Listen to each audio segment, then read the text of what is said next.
Взяли, короче, арендный байк, он оказался откровенным говном.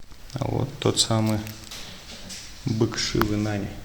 У нас чудесная компания, Штепсель и Тарапунька. Enough space. Какой-то, блядь, подземный склеп, лезем по нему. Дверь мне запили! Видимо, тут был ров, где плавали злые евнухи с ножами. Ну, я сразу говорю, ребята, фотография 50 рупий, они сразу как-то уже не хотят фотографию. Никогда не жалейте денег на путешествие. Дядя Ваня вам рекомендует. Две огромные скалы, Сита и Гита. И, в общем, где-то в 2000-х они раскололись. Было в Японии большое наводнение, и одна скала раскололась. Вот так вот. Женский коллектив, одно слово. So you can see here, right side, these people was calling underground Shiva temple. Yeah. 1976, do you know the mud here? Is closure of the temple. 1987, Orkla department, they make everything is mud. They find small Shivalinga inside. So that's why is calling people underground Shiva temple. Original name coming like a Prasanna Virpaksha. А сейчас у нас по плану подземный храм Шивы. Мы решили не чесать судьбу за яйца. Взяли, короче, арендный байк, он оказался откровенным говном. Мы на нем проехали 100 метров, поняли, ездить на нем невозможно, вернули обратно. У нас удержали комиссию 200 рупий. Взяли тук-тук за 1000 человек, за 1000 рублей с 2 человек, который нас по всем местам отвезет. Ну и подумали, да, а чего нет. Вот такой вот храм Шивы. Сейчас он вроде там хранится, типа, самый большой Шива-лингам. Но кто тут не просвещенный и в истории не сечет, лингам — это, по-русски говоря, пенис. Вот. И вот этот вот лингам шивовский где-то там храниться должен, но, говорят, его не всегда видно, потому что он покрывается водой. Вот такая вот атмосферанька внутри. Ну, видно, что вода тут везде была, но куда делась, не ясно. И дальше я, кажется, вижу того самого быка Шивы, на котором ездил Шива. Зовут его Нани. А вот тот самый бык Шивы Нани. Ну, тут все водой, ребят, затоплено, поэтому дальше даже пройти не могу, чтобы вам показать. Ну вот, блять, все в воде. Вот куда-то дальше, туда, видимо, этот Шива-лингам и хранится. А тут, походу, даже рыбки в воде находятся. Итак, мы приближаемся к дворцу, к королевскому дворцу, который тут был. И вот на этой площади размещался комплекс, где они чеканили монету. То есть вот слева банк, а справа какая-то башня наблюдательная. Здесь они делали свою валюту. Ну, а перед нами вот это вот основание, basement, ну да, получается основание дворца. Когда мусульмане напали, они тут все поразрушали к чертовой матери. Вот, но с основанием разобраться они не смогли. Вот так вот вблизи выглядит этот монетный двор. Внутри, ну, ничего интересного нет, естественно, никакого убранства. Еще и съемочка против солнца, все как мы любим. Ну, в общем, снять для вас это нужно было, я думаю. Вон мой длинноногий друг Стефан чешет куда-то вперед. У нас чудесная компания, Штепсель и Тарапунька.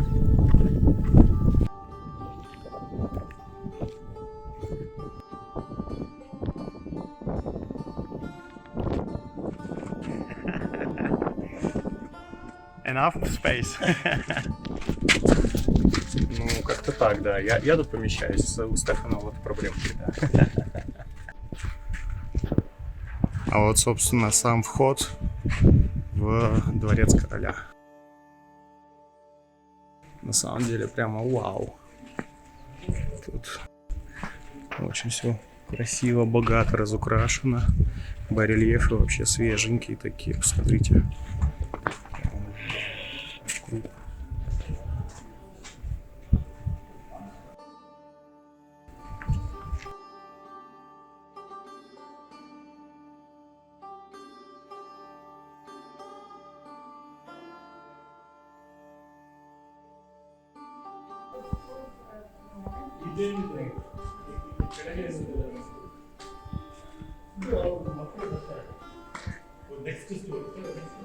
Наверное, какой-то главный королевский зал или что-то еще такое.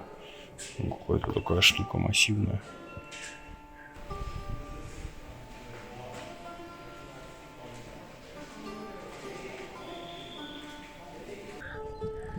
Чуть-чуть проехали. Это зал приема короля. Тут ничего нету, но вот видно основания. Сюда вставлялись такие бамбуковые перекладины, столбы, да, и возвышалось двухэтажное здание. Я так понимаю, тут был либо суд, либо какие-то аудиенции он принимал. Вот, а сейчас пойдем дальше смотреть на какой-то огромный колодец и место празднования всех королевских штук-дрюк. Залезли в какой-то подземный склеп. Какой-то, блядь, подземный склеп. Лезем по нему. Это секретная, типа, какая-то опочивальня или как-то так, как это называется. Вход, и правда, хрен заметишь. Ну, интересненько, интересненько. Очень прохладно и темно тут, конечно.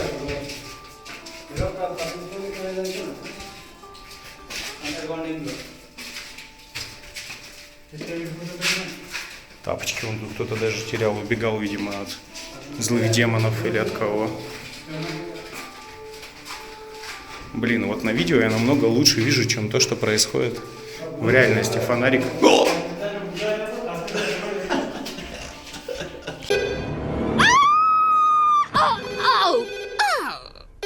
A little shit because I'm almost telling about shadows and monsters in the dark.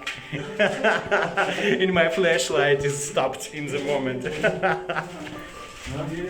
Вот такой вот вылаз на него.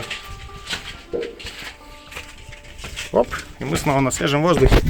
И не сожранные, и целые, и, надеюсь, даже древних проклятий не нахватали. Тут вот такой вот интересный бассейн, ступенчатый. Очень прикольная конструкция, как бы лестница. И вот какая-то там вдали почивальня. Но судя по тому, что тут находится дядя в форме вот такой вот, с палкой, попытки купаться в королевской опочивальне для смердов закончатся пиздюлями. Прикольно, а это, короче, система акведука подачи воды в этот бассейн, вот по этому акведуку, да, подавалась вода, и вот прямиком туда, в бассейн, чтобы его величество свое августейшее очко мог помыть хорошенько. И не только свое наверняка. И тут выдумщики на эти дела были. А вот это вот, говорят, место празднования всяких религиозных и не только праздников королевской семьи. Так они величественно свои августейшие задницы поднимали по этой лестнице, слегка задыхаясь после сытного обеда. Или наоборот, будучи голодными и предвкушая сытные дары Индии. Массалы там всякие и тому подобное. Ух, а лестничка-то крутая, надо сказать. И забирались вот сюда. А тут пир горой, столы, навес, куртизанки танцуют в цветных платьях, музыка играет.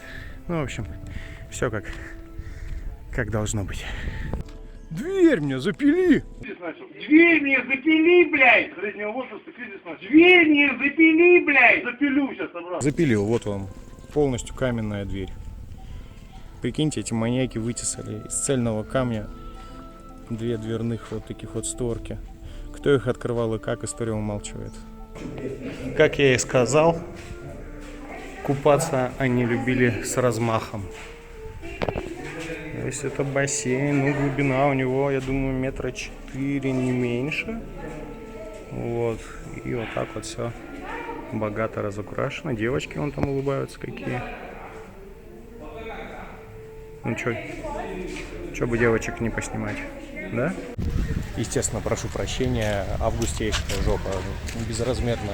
И, видимо, тут был ров, где плавали злые евнухи с ножами, чтобы никто даже не попытался подойти к окошку и посмотреть на то, как августейшая особа моет свои телеса.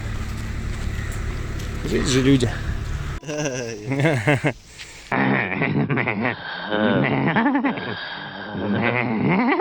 Это, короче, штуки, это типа подносы для еды. Вот есть тут блюдо, тали называется. Это поднос, множество в нем отверстий, где везде накладывают разные соусы и так далее.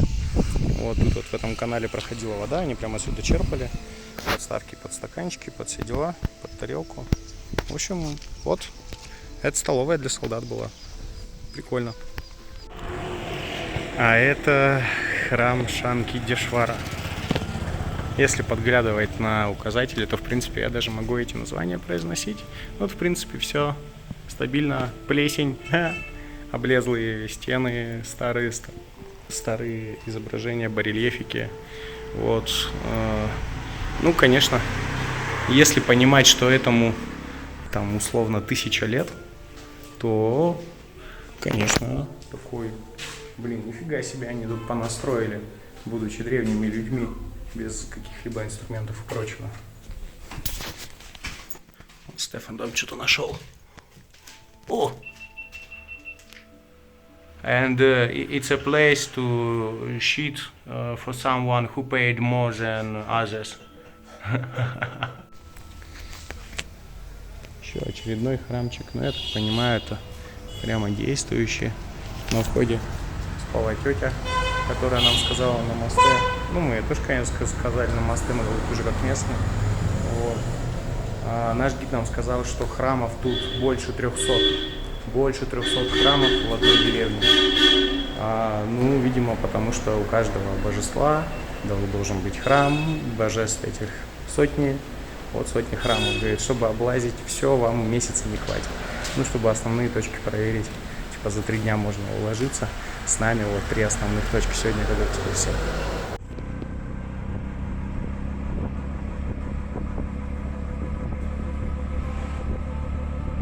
Ну, я, как обычно, все перековеркаю, но на стенде написано, это храм Лакшми Нарамашинкма. Ну, в общем, вы, да, с моим индийским понятно как. В общем, такой чувак сидит, он красавчик.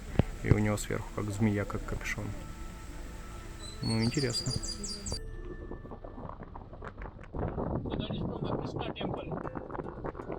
This is Krishna temple, and this is from the Krishna Bazaar before like 15th century vegetable market. You can see line one top, the open. Это храм Кришны. Он сейчас тут в реконструкции находится, но внутри все работает, все красиво.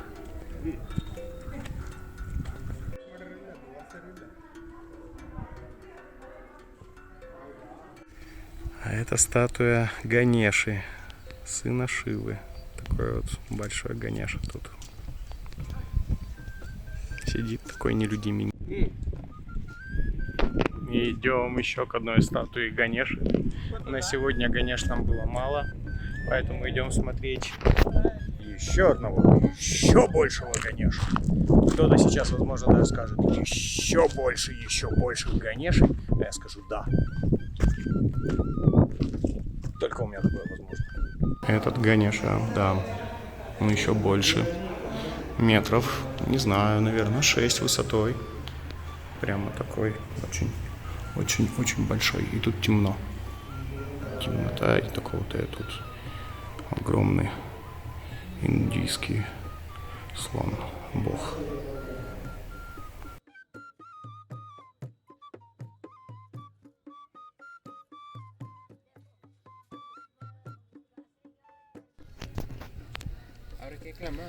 Excuse me? ಇದು ಯಾವುದು ಟೆಂಪಲ್ ಇದು? Achyutaraaya temple. Achyutaraya ಟೆಂಪಲ್. அதுக்கு முன்னாடி ஒரு பெரிய பஜார். А вон там, вот, собственно, сам Хампи.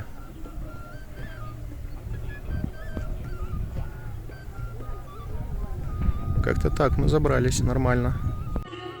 А на первом этаже горы тут вот такой вот мини-храмчик с такими вот видами. Бомбяо. Супер. Это бомбяу. Здесь вот такой вот сад камней. Кто-то, короче, прикалывается из каменюшек, строит домики. В свете дня, оказывается, мы прошли мимо какого-то то ли дворца, то ли очередного храмового комплекса. В темноте даже не видел.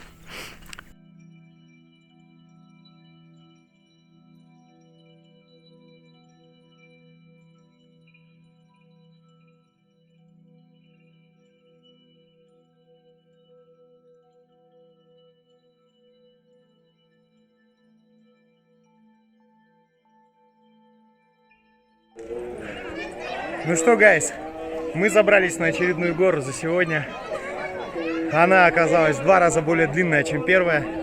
По мне видно, я вспотел весь. Народу до хера, все ходят, молятся. Ну, собственно, сейчас будет обзор храма Мартышек. Вот такая вот обзорная площадочка наверху. Можно подойти к краю, вот тут причаститься, я так понимаю, можно. И все, сейчас будем снимать.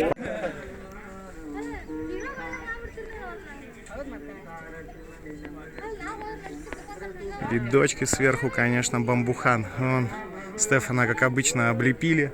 Он большой любимец всех индусов, потому что большой и белый. А я маленький, уже коричневый, я им не такой интересный. Ну, я сразу говорю, ребята, фотографии 50 рупий, они сразу как-то уже не хотят фотографию. А Стефан до сих пор не научился это говорить, поэтому со всеми фотографируется. А что, так можно было, что ли? Вон, женщины сидят, чистят тонны кокосов, куда не знаю зачем, но вот такой вот процесс. Кто там жалуется на свою работу еще? Вот о чем я и говорю, смотрите, вот.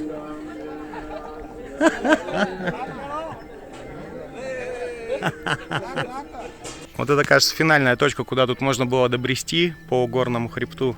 И вот такие вот перспективы открываются. Конечно, красиво, ничего не скажешь. Всегда, ребят, всегда, сколько я не путешествую, всегда затраты времени, сил, денег, всего, нервов, геморроя, они всегда окупаются сторицей на моментах, когда ты приезжаешь в новое место, смотришь, обогащаешься духовно, и вот это вот все. Я уже не буду там про эзотерику забегать, а то скажут, приехал в Индию, шизанулся. Но новые нейронные цепочки у нас точно в голове создаются, мы узнаем что-то новое. И это очень круто, поэтому никогда не жалейте денег на путешествия. Дядя Ваня вам рекомендует. Ну, короче, когда я говорил, что мы шли в толпе индусов, мы не шли в толпе индусов, мы прошли перед толпой индусов. Толпа индусов пошла сейчас. Вот, они орут какой-то Джей Шри Ро, и все дружно это верещат и очень веселятся. Наверное, какие-то местные камлания.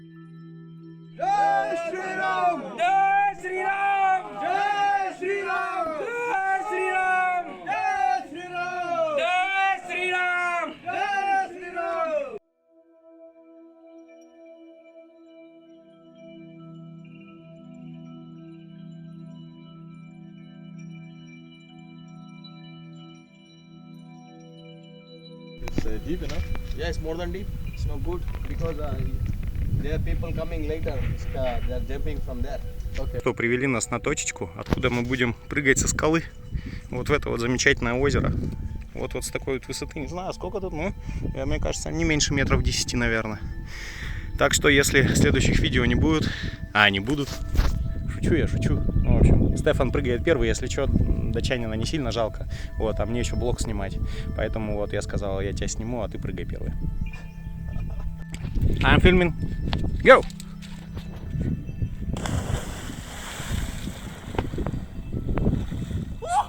So, Steph, how are you? Nice water. Привет, доброе утро. Поехали. 1, 2, 4. Поехали.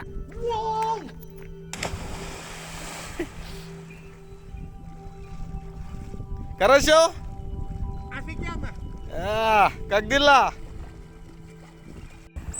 Тут плавают то ли выдры. Что-то пищат, прикольные такие. Но их тут целое семейство, 4 штуки я видел.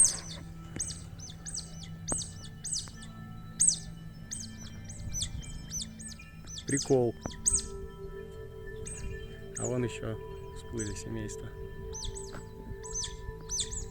И немного кадров красивого меня на фоне заходящего солнышка. Пришли на гору посмотреть сансетик.